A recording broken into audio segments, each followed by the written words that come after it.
time. And we are Velocities in Music, VIMTV.com. Here today to do a request. We do 2 requests out of every 10 albums that we review. One is the winner of Tom's album Riddles gets to pick whatever album they desire. And we review that. And that's what this album is. Tin Hat Trio's The Rodeo Eroded, as requested by Lewis, who won and he got all 3 of Tom's actually pretty difficult riddles last time. I made it a little too tough. I apologize. You're going to go down to 2 this time, yes, right?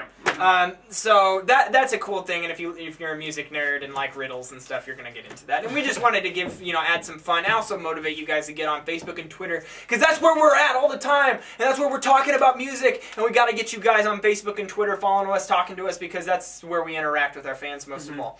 So Tin Hat Trio, these guys are, I think, and Tom and I were talking, like, how do you describe this song? It's all instrumental, first of all. I mean, there is one track with vocals here, but it's kind of based. We don't like calling it jazz. No. Although it departs too much from it. It departs too much from jazz to be called jazz. Although there are a lot of jazz elements here and jazz songs on here.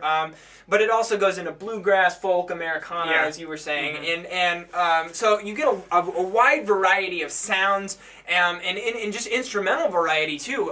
But it's there's nothing electronic about this song. No. It's all just actually compositions that are delivered in an album format. And one thing that I really appreciated about this album is I feel that in today's trend of electronic music, I think a lot of people resort to that because they're too lazy to produce things well. And I'll just call everyone out on it, that if you make music that is just so electronic, you never even want to incorporate real instruments, it seems like a cop-out because you just know that naturally the electronic stuff is easier to produce and sounds better.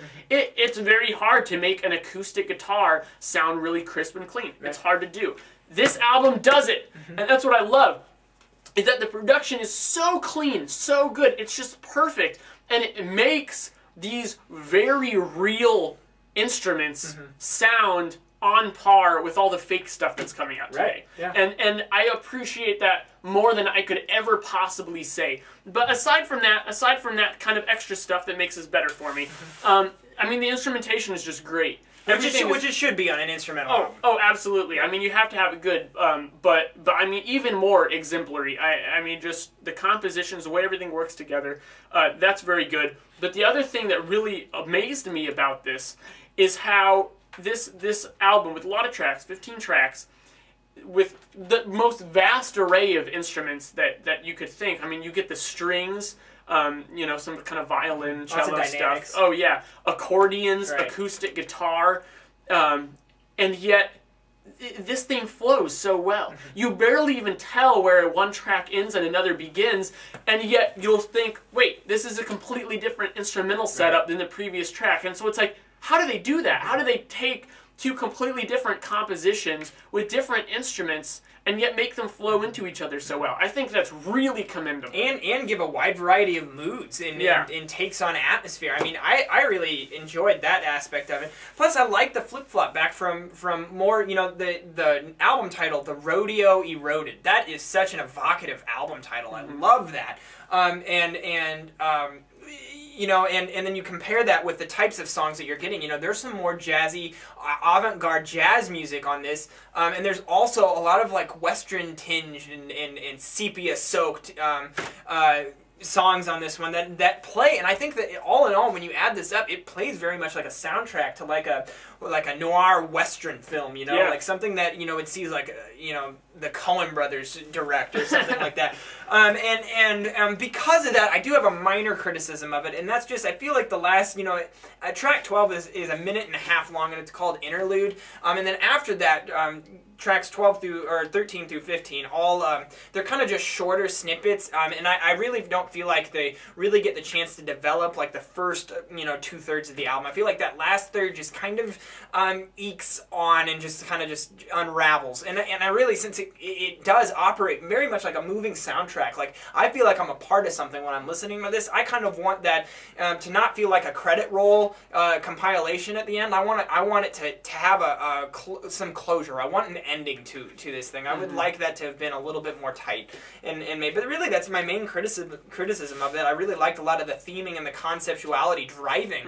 A record that doesn't have a lot of just modern day, not caveats, but just modern day structures that are in most music, and to be able to embark from that and take music to another level and retain all that is something to be noted, I think. So props to you, Tin Hat Trio. I'm going 81 on this one. I'm gonna go 77. One little criticism I had that I want to get out of the way too before we end this is that I feel like while as an album it works very well, it flows very well, no songs are really that bad, I also feel like there's not, for me at least, there weren't a whole lot of really gripping moments, and I think that what causes me to go slightly lower than you. I mean, the instrumentality is amazing, but just...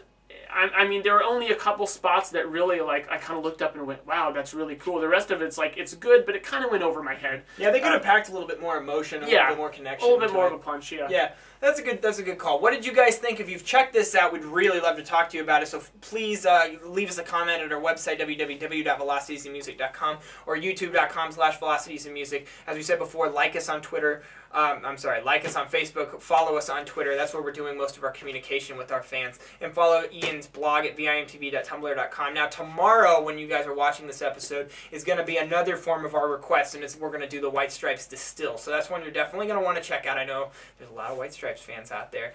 And that's the written request where somebody actually composed a very nice written composition of why we should review that album. So that's another form of request that you can make. But for now, I'm Jake. I'm Tom. And we are VIMTV, moving music critique forward.